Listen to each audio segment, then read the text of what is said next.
magic of the internet. I say that all the time. Hi, everybody. Welcome. Thank you for joining us. The Deer Talk Now podcast, I have to slow down here a little bit, is coming at you. I'd like to say live, but it's not. We recorded this probably 2 days before you're seeing it, if you're seeing it for the first time when we upload it, with my producer here, Isabella Riggs. I am Dan Schmidt.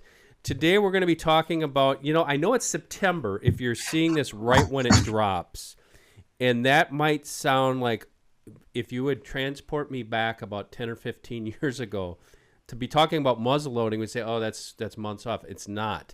And because of that, because of all these early seasons we're seeing now and the interest in muzzle loading skyrocketing, we're going to talk with our friend Tom Hall. Tom, thanks for joining us. Good to see you, Dan. Good to see you as well. Tom started with Traditions Firearms. I'd like to say you're older than I am because you started there 2.5 years before I started here. You started, and I know you bought Traditions, I believe, in '92 with your partner.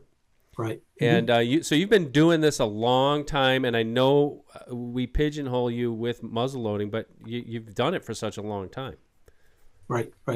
Absolutely. We have muzzleloaders, but we also have some other products that are lending itself to some other new markets that are out there. But primarily, it's muzzleloaders. It's muzzleloaders, and that's what we do. We're going to talk about some of that new technology. But what I want to talk about first is to get your take. I see this was brand new for me this week.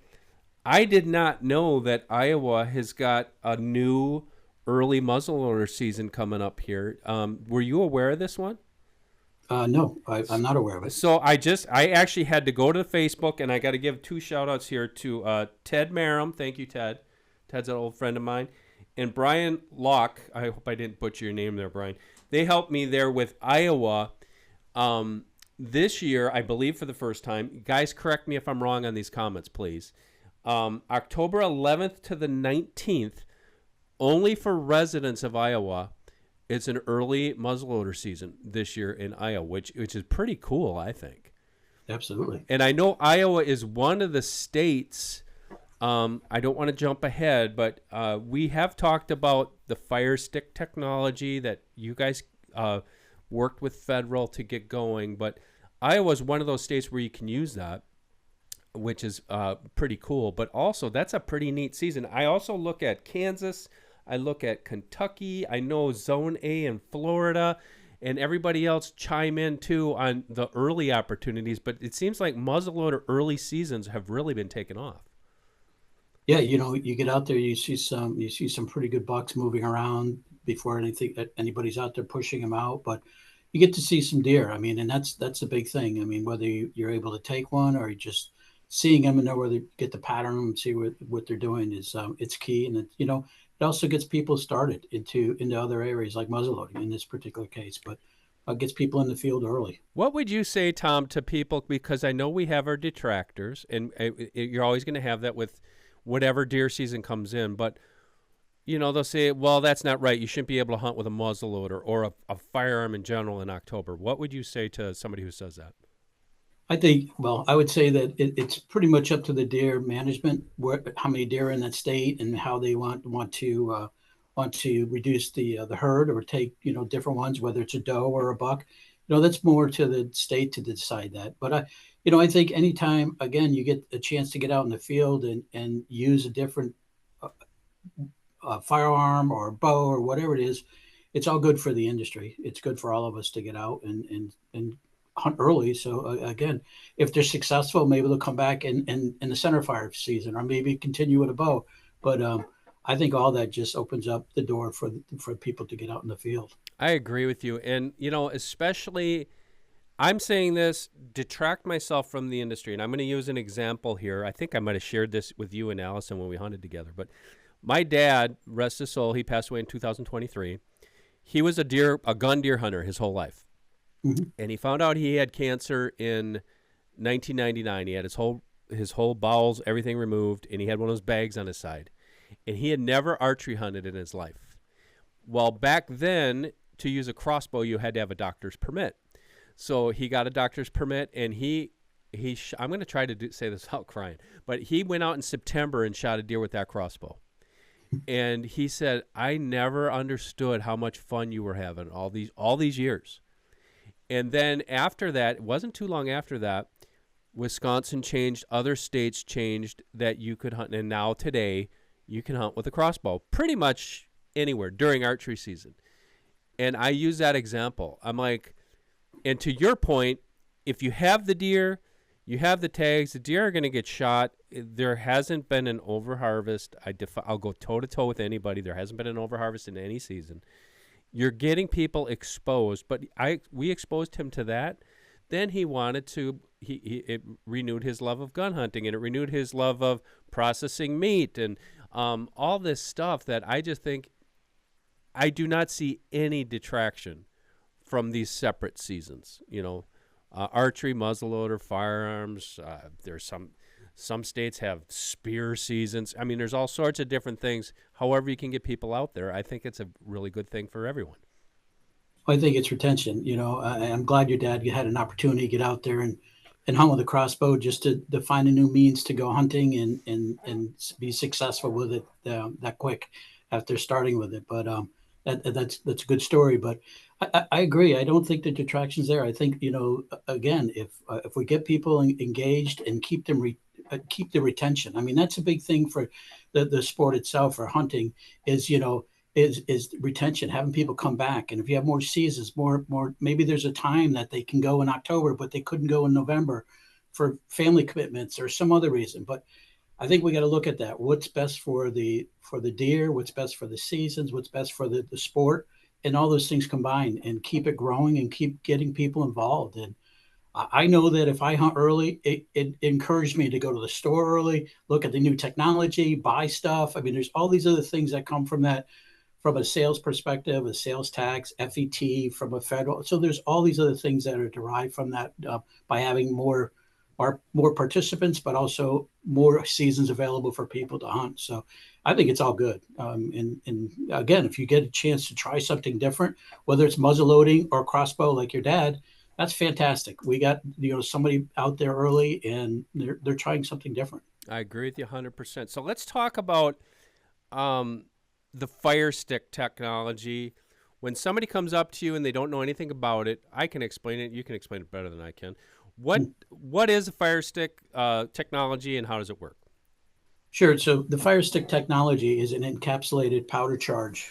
I have one here. It's over there.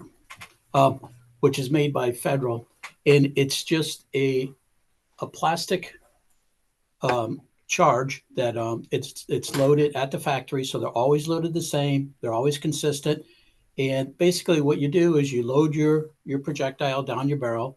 You take a fire stick, you load it in your firearm. You put a 209 primer in this cavity that's here, and then when you're ready, you close up the firearm and you fire the gun. And once you fire it, you take the fire stick out, and it's done. So it's one and done. So it's always safe. You know, it's loaded in a Federal's environment factory. So it's same amount of powder. It's consistent. It's waterproof. If you drop it in the water, you can take it out. But let's say that you don't fire your gun. Typically, you either have to fire it or you have to push your projectile and drop your powder charge and all that. With this, you just take it right out of the chamber, and then you can put it in your pocket. When you're ready, let's say you're getting ready to go out, get in your stand. You're going to get up in your stand. You can take it out, get in your stand, get safe, load it in. You're ready to go. When you're ready to get out of your stand, you can take it out, put it in your pocket. So the biggest thing is the consistency, because you're getting the same amount of powder. It weighs the same. You're not breaking a pellet. You're not doing some of these other things that you normally would do. But also, you can't double charge your gun because you can only put one of these in. So all of these things makes it safe and easy to use. And again, talking about making things quick and easy and safe, a retention. Somebody goes out and they shoot the fire stick. Once they shoot it, they see the technology and they think it's fantastic. It is fantastic. Now, I gotta stop Tom there for a minute, because people who comment, before you comment, you have to understand that's only the charge. That's the powder that's in there. It's not the bullet. You do put the primer in behind it, but it's just the charge. The bullet, as Tom said, you still have to load through the muzzle. There's like a little, how do you describe it? A little rim. It's almost not even noticeable if you look down there. I'm sorry, I'm coughing. That bullet seats on the rim, so you're going to be seating that bullet. You can't. I've crushed so many Powerdex pellets in the past, like thinking, oh, I got to get this thing down there. You get the bullet to where it's going to go And now, like you said, you take the charge out. I know the answer to this question, Tom, but is there any harm in leaving the bullet in the barrel? You can leave it in there. I mean, it depends how long you want to leave it in there for. But I would say, if you're hunting, if I'm hunting today, tomorrow, whatever, I leave the bullet in there. What I do though, just from a safety standpoint, I always make sure before I reload my charge, I make sure my bullet is still seated on that, what we call a shelf inside the barrel. And it's seated right up against that shelf. Again, that's part of that consistency. It's not off the shelf a little bit. It's right on it. So when you fire the charge, it's always firing from the same position. But yeah, you can leave the bullet in there as long as it. I would say if you're out in the rain and you got some other things that are there, then look. How many days do you get to hunt? And you'd hate to have something happen and miss a nice whitetail. So something like that, I would probably drop the bullet out and reload a new one. Otherwise, I'll leave it in there for a few days and I'll keep hunting, and it's not a problem because I can remove this charge and I know the gun is safe then because it can't be fired without this fire stick in there. Is it only an accuracy issue if you leave the bullet in there and it would jiggle free a little bit? But what happens is anytime the bullet moves away from the powder charge, even though there's a shelf there, it's still pretty close to the powder itself. But if it moves down the barrel and you fire the gun, then it becomes an obstruction, and it could cause the barrel to bulge, or some other dangerous things could happen. So you always want to make sure you're, regardless what you're using, fire stick or loose powder or pellets, whatever, that bullet is seated right on the powder charge just to be safe. Great safety tip. Now, and when we're talking about safety, okay, so I always am thinking about the detractors. I'm sorry, that's always first in my head. They'll say, well, what's the benefit? The benefit is what he said, but the accuracy thing for me as a hunter, a responsible hunter, knowing that, okay, if I do everything right, the charge is 100% the same every time. Those are factory loaded. So I think those are equivalent of 100 grains, the ones that we've been shooting. Right. So there's basically three different fire sticks. There's 80 grain equivalent, there's 100 and 120 grain equivalent. Different colors, yellow, orange for 100, and then purple for the 120. But the other thing is the powder that's used in here is a Hodgson AAA powder, and it burns much cleaner. It just the whole when you shoot your gun, it burns so much cleaner. So unlike black powder and some of these other ones that foul out your barrel a lot quicker, that keeps giving you the consistency, but also the accuracy because all that powder is burning when it goes down. And you can take multiple shots and not have that ring in there and not allow you to seat your bullet. This allows you to seat it every time on the shelf. For guys who have shot other powders and pellets, is there something that 888 is comparable to? It would be like a Blackhorn 209. That's what I thought. Yeah. Yep. So if you guys have messed with this, or I should say experimented with this, Blackhorn 209, I had tremendous success when I was shooting the guns from 10 years ago. That's kind of what you're dealing with here. And that's why the other thing I think we talked about in camp last year, when guys are loading 3 pellets, you weren't really getting burned on all 3 pellets, were you, on most guns? Depends on a lot of things, but yeah, probably most of the time you don't get all 3 of them don't burn as quickly as something like this does. And then what you get there is your accuracy's all over, and you think your scope's off, you think you're flinching, and it's not. You're just not getting the same consistent burn on that powder, which I think is really cool. But the biggest thing for me is being able to take that charge out that easily. Mm-hmm. I know that especially here where we hunt, the season ends, right before dusk, and it gets dark, and guys are shooting off muzzleloaders. People are calling the warden saying, "Oh, this guy shot after hours," or you wanted to shoot off your gun, and that makes an unsafe situation. Like I'm just firing off a round here so I can get out of my stand, or I can go back to the truck or whatever. Boom! You crack the gun open, you take the charge out. And that's it, and you're ready to go, and you don't have to worry about condensation and things like that. As far as I don't want to answer questions for you, Tom, but as far as making it easier, I honestly don't think it makes it that much easier. Okay, so I don't have to drop down 2 pellets. If I'm using loose powder, yeah, different story. Loose powder, you got to mess with that. But this, I think, mostly is a safety thing, and safety first, accuracy second. Yeah, absolutely. It's safer, it's accurate. But still, you don't need to worry about breaking pellets. You don't need to worry about, from a safety standpoint, or from accuracy standpoint, safety standpoint, overloading it with loose powder. So yeah, absolutely, safety, easy to use. You buy these, like you said, you can load it when you want, you can unload it. It just, I think once you shoot them, you understand, how that technology makes it simpler for everybody to What's go. the shelf life on one of those compared to, say, just a box of pellets? Oh, that's something I'd have to check with federal, but I mean, this is encapsulated in a powder charge, so it's if you drop it in water, you take it out, it's still a fire. I mean, if you leave it there for hours, maybe not, but once you open a box of pellets or you open up a jar of a Blackhorn 209 or black powder, it starts sucking in moisture immediately. So, and you get that big jar, and I don't know how many people have ever used up that big jar that they have. And so when you're going to go out next year, you buy another big jar and you shoot it maybe 2, 3, 5, 20 times, whatever you shoot for the season. Where these, you buy them in a 10-pack, and you might buy a couple packages, one to sight in and one to have for the season. They'll last multiple years for sure. Deer Talk Now is brought to you by Traditions. As you probably know, 2 years ago they came out with the Nitro Fire in collaboration with Federal Premium and Hodgdon. The Firestick, they shoot through those guns. This has really changed muzzleloading. It's made it more safer, more accurate. Check them out today at traditionsfirearms.com. Okay, so that's the technology. The neat thing for this year, which I got to see, is the new gun that you have. It's the Nitro Bolt. Tell us about the new gun. Sure. So I happen to have one. I was here. hoping you did. Okay, because I don't. I was hoping you did. Yeah, it's our new Nitro Bolt rifle. So basically, it's a bolt action platform. It's the only bolt action platform that's available in a Firestick technology. So before that, it was the break open, like a break open action.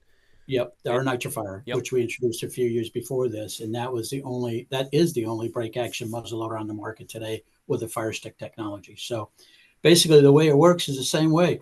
You load it from the muzzle, you take your bullet, whatever bullet you're using, you drop it down through your. This happens to have a muzzle brake on it, but you drop it in here. You take your ramrod, you seat it all the way down, and it comes down and it seats onto the shelf right about here. I'm sorry, right about where you can see where the barrel just gets reduced down from the You extension. can actually see the little line there on the barrel. Yep. So you load it, you mark your ramrod so you know it's always in the same spot. That's something we recommend. Then you take your Firestick and you put it in the chamber, close up the bolt, and then it's ready to fire. This particular rifle has a 3-position safety. All the way back, it locks up the bolt so you can't open the bolt. In the middle, it allows you to work the action to load and unload your Firestick. And then all the way forward is a fire position. It's ready to fire. So you cannot fire that thing unless you've got that safety all the way forward. Exactly. Yeah, you got to be all the way forward safety, and then you can fire it. Well, it makes you a little bit unique in that safety itself, having 3 positions. Otherwise, it works the same as a Nitro Fire. It's stick, everything's the same. What makes it nice about this is that it's a bolt action, and most people know that a bolt action platform is one of the most accurate guns that you can have out when you're looking for a little bit longer accuracy. Even short distance, but longer distance gives you a little bit of an edge over that. So we built it in a bolt action. It's easy to use. It's easy to clean. Basically, the bolt comes out very easy. You unscrew the cap in the back, and there's 4 pieces. We showed it to you last year, Dan. You got to see how easy it is to take this part to clean it. Because everybody knows muzzleloaders need to be cleaned. They're a pain in the butt. If we make it easy to be clean, people will clean it. So this cuts apart easy. Now I can look right down my barrel, through the receiver, down through the barrel, and I can see that the gun's empty. I can clean it. I can look down the barrel, see how clean it is, and it makes it fantastic. A couple other things that we did in the design of this gun is we wanted to allow it to be customized to each shooter. So we have a adjustable comb. So you can adjust it to wherever you want to put your cheek in line with your scope, higher or lower. If I decide to shoot it after you, all I need to do is loosen this screw right here, and then it's got click adjustments, so you can count the clicks down or up. And so later on, after I get done shooting it, if you want to shoot again, you can count your clicks, put it back in the same position, and it's set up for you. So you can adjust this for any shooter that's out there. We also adjusted the length of pull, where you can remove the butt pad and then there's spacers in here, so you can adjust this length of pole to fit whoever you want to shoot the gun. So it makes it quick, easy to do. It custom fit. So even like, let's say you go out in early season. We're talking about the early October season a few minutes ago, and I got lightweight gear on. It's hot. I don't want to wear anything heavy, so I might want to reduce my length of pole or increase my length of pole because I have that on. But later on, I'm out in December and I got a heavy jacket on, got all this clothes. Now I might want to change my length of pole again because of all the extra clothing I have on. So it always fits me the same. I'm comfortable. Again, that just gives you that little bit of edge for accuracy. And that's what we're trying to do here. Make it fit to you, make it easy, make it accurate. And then what we also do is we thread the barrel. So in this particular one, we have a muzzle brake that we sell as an accessory. That allows you to put a muzzle brake on here. That knocks down recoil tremendously. And so again, just another edge on that little bit longer distance accuracy that you're going to get when you have a brake on there, because you don't have a barrel jump. If I shoot this gun without a brake on it at 50 yards, I'll have about a 4-inch jump from when I put the brake on. You'll see it drop down with the brake because the barrel doesn't jump as much with the brake on there. Makes a big difference. Huge And difference. what's nice about this one, it's designed so the ports are on the side. So when you shoot it, the gases come out to the side. They don't come up in front of your scope. So you still can look down range and see whatever you're shooting at. Wow, you thought of a lot of things there. That is really cool. I didn't actually notice. I think it's the 888 that you're using in there. I did not notice the smoke as bad as I have noticed it with just regular Pyrex or just a regular black. I've never really shot black powder, but regular black powder substitutes. The other thing, what I think is interesting, is you could use that gun for multiple shooters. Even a kid, if you want to adjust it, or a smaller frame hunter. They got a tag. I don't. I'm going to be going out in December or whatever. I think that's a pretty neat feature. Sure, absolutely. You know what, as well as I do, that if you get a gun that fits you, you love that gun. You want to hunt with it. You're comfortable, and the more it fits you, the less recoil or jump or anything. So if you have somebody that's younger and they want to shoot this, you put a brake on it, you do some of those other things, and it makes it so they really want to go back out there and use it again. So now, I've been reading some of the what I call the gun geeks, and I say that with all due admiration.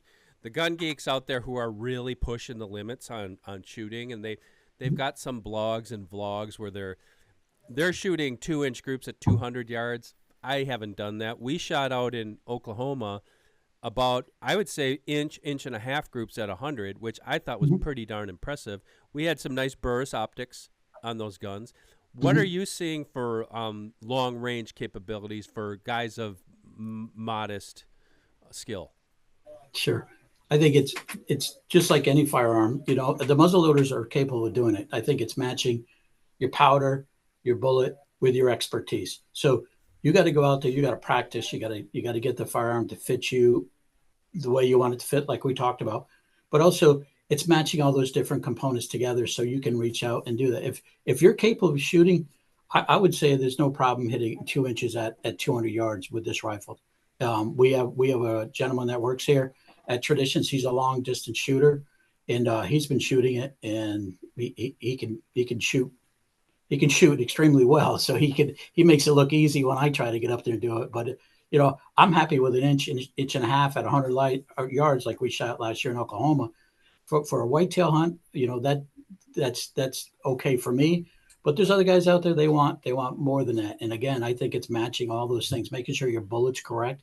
Bullet's key. I mean, having a good bullet, that's designed for long distance shooting, and then making the powder charge match that. Sometimes you can use more powder than what you need for that bullet, and it drives it too fast. It doesn't make it as accurate. You have a lot more energy, but you don't have the accuracy. So it's matching that powder to that bullet.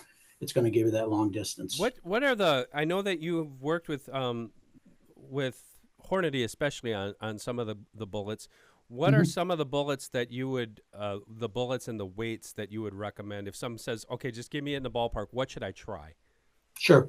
If we're talking about whitetail hunting, because that's basically what we do the most of, we have a couple different bullets. We have what we call our MZX bullet, and it's a 290 grain bullet. And because I have a break on here, I'm going to show you these. These are a skirted bullet versus a saboted bullet. A saboted bullet has a sabot that's wrapped all around the Yep. bullet. And a skirted bullet just has a skirt that's on the end of the bullet that just basically pulls off when you shoot the bolt.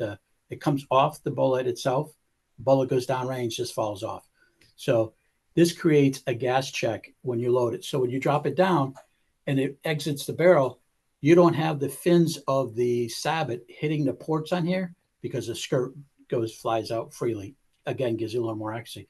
So if you're shooting a muzzle brake, you're going to want a skirted bullet because it just allows it to come out of the barrel easier. So this is a good bullet, MZX 290 grain with a 100 grain Firestick. It's fantastic. I mean, it's a deadly combination. If you want to look at something new that we came out with this year, it's a ELDX bullet, and it's the same type of thing. It's got the tip on it, and it's got the skirt on the back. It's 340 grains. So this just gives you a lot of energy going downrange. This this bullet because you used it last year, and it was deadly in what you did with it. Drop that fantastic. deer dead in its tracks. Isabella's going to show that, but that was 110 yards.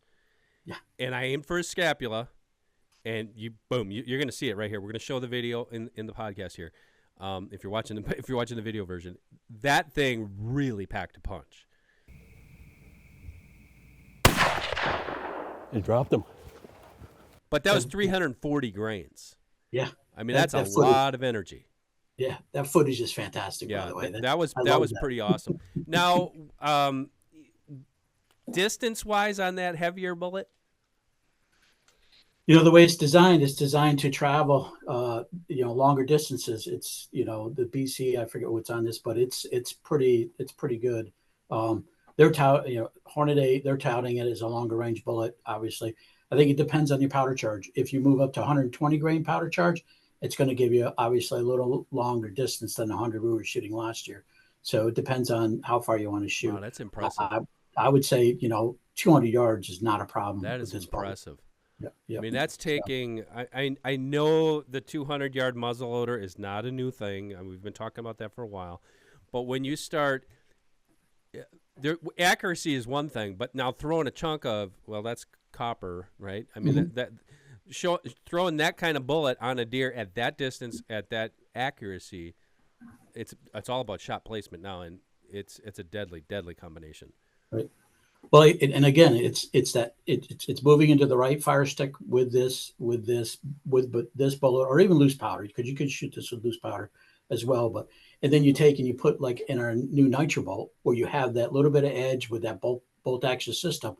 It allows you to do that, and you can do it with confidence. That's the nice thing, is that after you practice, I think that's also the key, is getting out there, taking this gun, taking that bullet, and shooting it at 200 yards. Actually shooting at 200 yards, not shooting at 100 and adjusting for a 200-yard distance. It's shooting at 200 yards so you can see it and see where you're hitting every time. Okay, I have to play devil's advocate now. What are you going to say to the guys saying, "Well, you've taken muzzleloading too far now. It's just you've advanced it too far with this technology"? Well, I do. I think it's always been there. I mean, people have been shooting those distances. I know for many years now, people have been trying to shoot 200 yards with a muzzleloader. If you said to me that you were going to shoot a patched round ball and you were going to shoot 100 yards plus, I tell you that equipment is not capable of doing that. I think what's different today is that, look, I don't want somebody shooting at an animal at 200 yards and having it walk off wounded and dies and nobody finds it. That's not what we're all about. We want to make sure that if you're going to shoot there, we have the right platform for you to use, you have the right bullet, you have the right powder, and it's capable of doing it, as well as you're capable of shooting accurately at 200 yards. It's always been there. We're not doing anything other than we're just giving the platform for people to use. Even at 100 yards, think about if you took the same gun at 100 yards, knowing you could shoot 200, but where I hunt most of the time, you're lucky if you get more than a 75-yard shot. But I know I can do it with this now because of that. It's there. Can I use another crossbow example here? Because I'm going to. It's the same thing with me with crossbows. I can take that 10-point on the practice range. I can shoot it. I could shoot it at 100 yards. I have not taken a shot at a deer beyond 45 yards with that crossbow.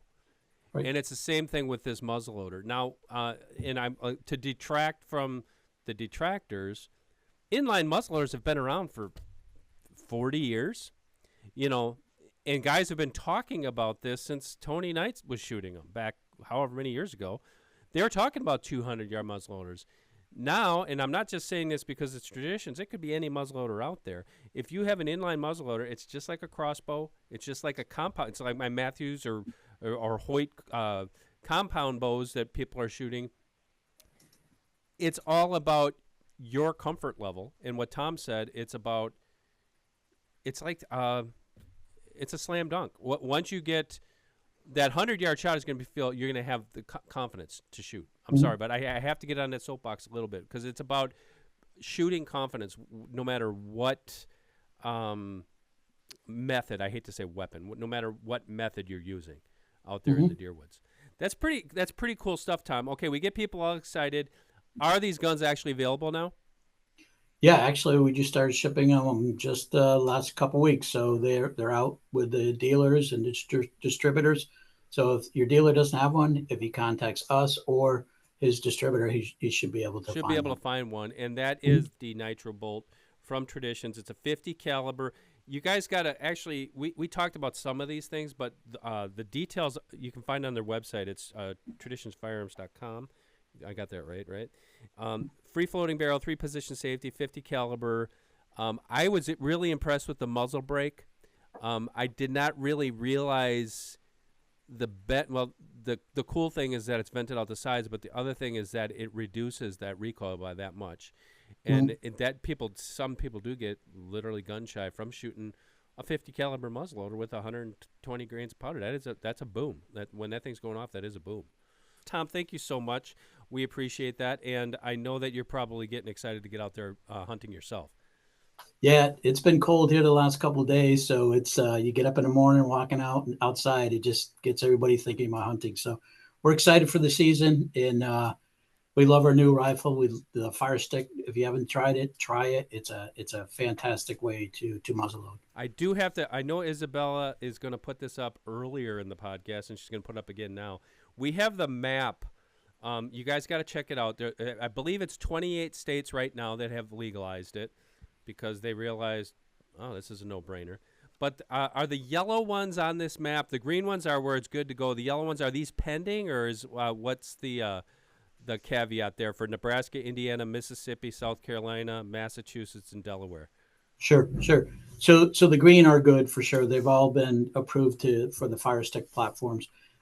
There's 29 states that are green, and the yellow ones are ones that we're working with federal on to bring the Firestick technology to the Game Commission so they can see it, understand it, and then hopefully get the regulations changed to where it will be allowed to be used in those states. So what have you just give me an example of like a state where it wasn't legal and then you went in there. What was kind of the reaction when they finally learned exactly what's all involved? Well, whenever there's safety involved, the Game Commission is all for it. They want the safety aspect like you talked about earlier about the Firestick. So they're all for that. If we can make the sport safer and easier and get people to come back out and do it again, retention is a big thing for the game fish conservation group. So whenever we've had an opportunity to get in front of them, show how it works. But we had one state that we went actually down there, met with the Game Commission. They actually got to shoot the Firestick gun itself, and they saw it immediately how much easier it was versus loading the old way. They shot a flintlock first because they wanted to shoot a flintlock, and then they wanted to shoot the Firestick so they could see the advancements and how much easier it was to use. So that was a little bit easier to show them how it works. But most of the time, they're all for it. Sometimes it just takes time to get the regs changed because just where it is in the states and stuff. But we've done some other things where we've done some stuff with the Congressional Sportsmen where we got out in front of a bunch of people. They got to shoot the gun. And again, it's just awareness. I think it's more of that than just seeing it and looking at it. It's one thing, but being able to load it into a gun, pull the trigger, and see how it works. It's easy for them to acknowledge it after that. It is cool to get it in your hands and shoot it and say, wow, that is pretty cool. That is cool. Well, Tom, thank you so much for joining us. We very much appreciate you taking time out of your busy day to explain this to us and get us all excited about muzzleloader season. Great. Well, thanks for having me, Dan. I appreciate it. As always, I appreciate all that you do as well. Awesome. Thank you. For Tom Hall, I am Dan Schmidt and Isabella Riggs. We appreciate you joining us for Deer Talk Now. All we ask you to do is like and subscribe wherever you're listening to this podcast or watching this podcast. You can find them all on YouTube. That's the easiest way to find them, right there on the Deer Talk Now link. And we bring you a brand new one every Thursday. How do you like that? It's free. We appreciate you joining us, and we will catch you next week, Thursday, for another episode of Deer Talk Now. Perfect. 36 minutes, right on the nose. Yay. Thank you, Allison. I know you were jumbling some things there in the background. The Deer Talk Now podcast is brought to you by Mossberg, Wildlife Research Center, Traditions Firearms, Outdoor Edge Knives, Hoyt Archery, and 10 Point Crossbow.